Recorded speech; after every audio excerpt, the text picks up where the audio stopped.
الحمد لله رب العالمين والصلاة والسلام على سيد المرسلين أما بعد فأعوذ بالله من الشيطان الرجيم بسم الله الرحمن الرحيم السلام علیکم ورحمۃ اللہ وبرکاتہ۔ ماشاءاللہ سے امید ہے کہ سب ویورز ماشاءاللہ سے خیر و عافیت سے ہوں گے اور اللہ تعالی ہمیشہ آپ کو خیر و عافیت سے رکھے، آمین ثم آمین۔ تو آج ہم سبق نمبر 5 پڑھیں گے، سبق نمبر 5، اور اس کا نام ہے تنوین۔ سبق نمبر 4 ہم نے سکپ کر دیا ہے، چھوڑ دیا ہے، کیونکہ سبق نمبر 3 اور سبق نمبر 4 ایک جیسے تھے بالکل۔ تو جو سبق نمبر 4 میں تھا وہ ہم نے سبق نمبر 3 میں ہی سمجھا دیا تھا، اس کو جو لفظ مطلب کہ سبق نمبر 4 میں تھے وہ ہم نے سبق نمبر 3 میں سمجھا دیے تھے۔ تو اور یہ بتاتا چلوں کہ جو ویورز ماشاءاللہ سے اس چینل پر نیو ہیں وہ چینل کو لائک کر دیں، سبسکرائب کر دیں اور بیل آئیکن کو پریس کر دیں تاکہ نیو ویڈیو ان کو بذریعہ نوٹیفیکیشن مل جائے۔ تو یہ بتاتا چلوں کہ جو مجھ سے آن لائن کلاس لینا چاہتے ہیں واٹس ایپ پر میں نمبر مینشن کر رہا ہوں، یہ نمبر نوٹ کر لیں تو واٹس ایپ پر رابطہ کر سکتے ہیں۔ پہلے تو اگر کلاس کو آپ یہ سبق کو اور کلاس کو اگر بذریعہ غور سے سنیں گے، پڑھیں گے، سمجھیں گے تو آن لائن کلاس کی ضرورت بھی نہیں پڑے گی۔ تو آئے ہم بغیر ٹائم ضائع کیے سبق کی مشق کرتے ہیں۔ بسم اللہ الرحمن الرحیم۔ سبق نمبر 5 تنوین۔ 2 زبر، 2 زیر اور 2 پیش کو تنوین کہتے ہیں۔ جس حرف پر تنوین ہو اسے منون کہتے ہیں۔ تنوین نون ساکن ہوتا ہے جو کلمے کے آخر میں آتا ہے، اس لیے تنوین کی آواز نون ساکن کی طرح ہوتی ہے۔ جیسے مثال کے طور پہ الف 2 زبر ان، الف 2 زیر ان، الف 2 پیش ان۔ اگر ان کو جوڑ کی طرح پڑھا جائے، اگر ان کو دوسرے طریقے سے دوسرے لفظوں میں دیکھا جائے تو الف زبر نون ان بنتا ہے، الف زیر نون ان، الف پیش نون ان۔ تو ہم یہ تنوین کا سبق پڑھ رہے ہیں تو اس کو الف 2 زبر ان، الف 2 زیر ان، الف 2 پیش ان اس طرح پڑھیں گے، یہ تنوین کہلاتا ہے۔ تنوین کے ہجے اس طرح کریں: میم 2 زبر من، میم 2 زیر من، میم 2 پیش من، من من من۔ تو زبر کی تنوین کے بعد کہیں الف اور کہیں یا لکھا جاتا ہے، تو یہ ہم انشاءاللہ اگلے سبق میں پڑھیں گے۔ تو اس میں جو الف اور یا آئے گا اس کو ہم ساکن کر دیں گے، اس کو ہم نہیں پڑھیں گے کیونکہ یہ تنوین کا سبق ہے، لہٰذا اس کا خیال رکھیں گے، انشاءاللہ آپ کو آگے جا کے فائدہ ہوگا اور قرآن پاک پڑھنے میں بھی فائدہ ہوگا انشاءاللہ تعالی۔ تو بغیر ٹائم ضائع کیے ہم سبق نمبر 5 تنوین کی مشق کرتے ہیں۔ اعوذ باللہ من الشیطان الرجیم، بسم اللہ الرحمن الرحیم۔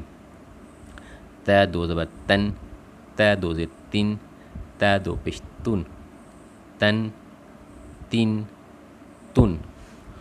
طا 2 زبر طن، طا 2 زیر طن، طا 2 پیش تن، طن طن تن۔ اب یہ 2 تا ہیں، ایک پتلی تا ہے جو 2 نقطے والی ہے، اس کو پتلی تا کہتے ہیں، اور جو طا ہے طا، اس کو اردو میں طوطے والی طا کہتے ہیں، ٹھیک ہے۔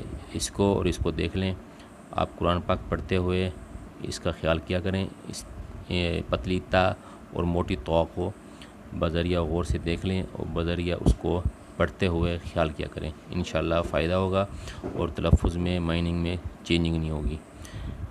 ز 2 زبر زن، ز 2 زیر زن، ز 2 پیش زن، زن زن زن۔ ذال 2 زبر ذن، ذال 2 زیر ذن، ذال 2 پیش ذن، ذن ذن ذن۔ اب یہ دیکھ لیں زا الگ ہے اور ذال الگ ہے، دیکھنے میں بھی پڑھنے میں بھی، لیکن کچھ لوگ جن کو پڑھنا نہیں آتا، جن کو سمجھ نہیں ہے، تو وہ غلطی کرتے ہیں پڑھتے ہوئے، دونوں کو ایک جیسا ہی پڑھتے ہیں، زا بھی پڑھتے ہیں اور ذال کو بھی زا پڑھتے ہیں، تو لہٰذا اس کا بھی خیال کیا کریں، کیونکہ ہم یہ چھوٹی چھوٹی غلطیاں کرتے ہیں تو وہ چھوٹی سی غلطی ہمیں بعد میں بڑے گناہ میں تبدیل کر دیتی ہے۔ اللہ تعالیٰ معاف کرے، کمی بیشی معاف کرے۔ جی آگے پڑھتے ہیں۔ ضاد و زبر ظن، ضاد و زیر ظن، ضاد و پیش ظن، ظن ظن ظن۔ ثاد و زبر ثن، ثاد و زیر ثن، ثاد و پیش ثن، ثن ثن ثن۔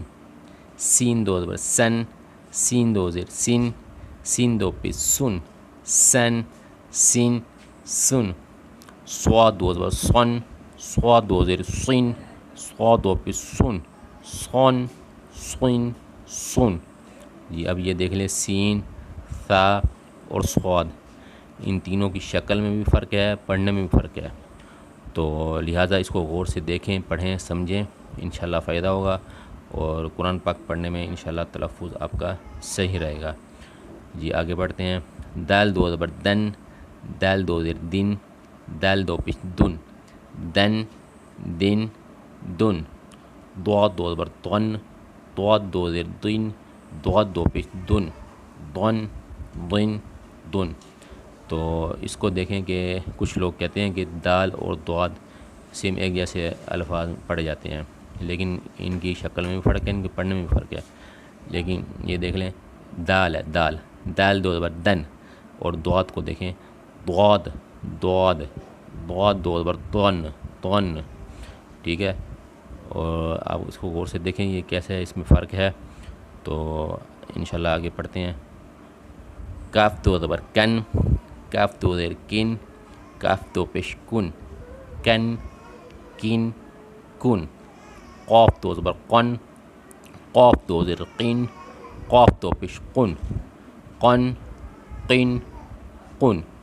اب یہ دو کاف ہیں، اور پچھلے سبق میں بھی ہم نے بتایا تھا، سبق نمبر 3 میں، سبق نمبر 1 میں بھی بتایا تھا، سبق نمبر 3 میں بھی بتایا تھا کہ یہ دو قاف ہیں، اور جو نقطے والی کاف ہے یہ موٹی قاف ہے، اس کو اردو میں کینچی والی کاف بھی کہتے ہیں، جو باریک والی ہے، اور یہ آپ کے سامنے ہے۔ تو اس کے لوگ جو ہے ایک جیسا ہی پڑھتے ہیں، لیکن ایک جیسا نہیں پڑھنا چاہیے، کیونکہ یہ گناہ ہے۔ اگر عربی میں دیکھا جائے کہ یہ نقطے والی جو قاف ہے، اگر اس کو قاف میں پڑھ جائے تو اس کو قلب جو ہوتا ہے وہ دل ہوتا ہے، ٹھیک ہے، عربی میں۔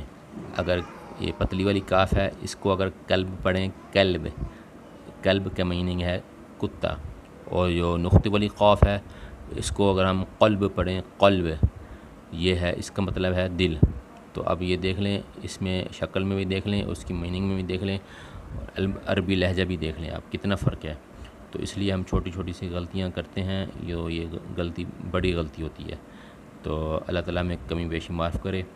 تو انشاءاللہ ہم آگے پڑھتے ہیں۔ ہا دو زبر ہن، ہا دو زیر ہن، ہا دو پیش ہن، ہن ہن ہن۔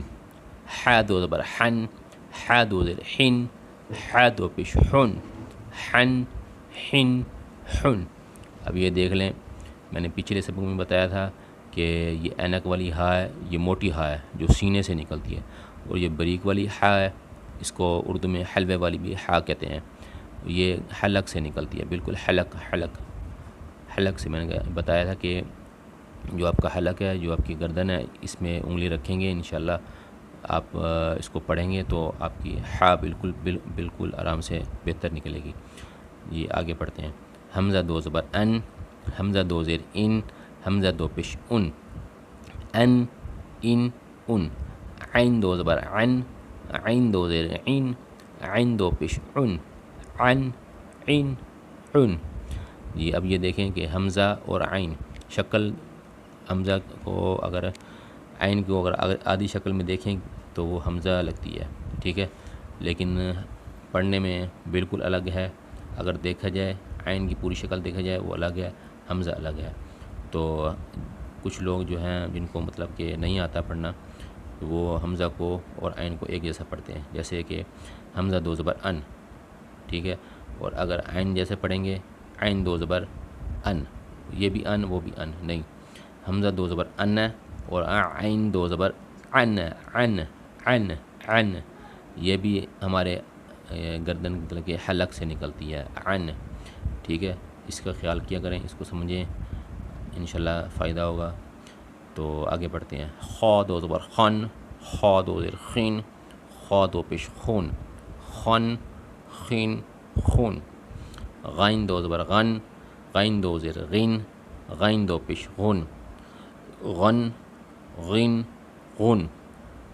با دو زبر بن، با دو زیر بن، با دو پیش بن، بن بن بن۔ میم دو زبر من، میم دو زیر من، میم دو پیش من، من من من۔ واو دو زبر ون، واو دو زیر وین، واو دو پیش ون، ون وین ون۔ فا دو زبر فن، فا دو زیر فن، فا دو پیش فن، فن فن فن۔ لام دو زبر لن، لام دو زیر لن، لام دو پیش لن، لن لن لن۔ نون دو زبر نن، نون دو زیر نن، نون دو پیش نن، نن نن نن۔ را دو زبر رن، را دو زیر رن، را دو پیش رن، رن رن رن۔ کچھ لوگ را کو را پڑھتے ہیں، را، را دو زبر رن، نہیں، یہ اردو کا لفظ ہے، عربی کا لفظ نہیں کہلائے گا۔ عربی کا لفظ بالکل بہتر کر کے اچھی طریقے سے جیسے یہ میں پڑھا رہا ہوں اس طرح پڑھنا چاہیے۔ را دو زبر رن، رن اس طرح پڑھنا چاہیے، ٹھیک ہے جی۔ آگے بڑھتے ہیں۔ جیم دو زبر جن، جیم دو زیر جن، جیم دو پیش جن، جن جن جن۔ شین دو زبر شن، شین دو زیر شین، شین دو پیش شن، شن شن شن۔ یا دو زبر ین، یا دو زیر ین، یا دو پیش یون، ین ین یون۔ جی ماشاءاللہ سے ہمارا سبق نمبر 5 تنوین مکمل ہو چکا ہے۔ تو انشاءاللہ اللہ کے کرم سے یہ آپ کو ماشاءاللہ سے سمجھ بھی آ گیا ہوگا، تو آپ مزید اس کی مشق کریں، اس کو دیکھیں پڑھیں، تو انشاءاللہ سے پہلی دفعہ میں بھی آپ کو اس کو سمجھ آ جائے گی۔ تو آپ سے گزارش ہے کہ چینل کو لائک کر دیں، سبسکرائب کر دیں اور ویڈیو کو پورا واچ کیا کریں، ٹھیک ہے، یہ آپ کے لیے فائدہ ہے۔ انشاءاللہ تعالی آگے بھی آپ کو فائدہ ہوگا، اور بیل آئیکن کو پریس کر لیں تاکہ آگے والا سبق آپ کو بذریعہ نوٹیفیکیشن مل جائے۔ السلام علیکم ورحمۃ اللہ وبرکاتہ۔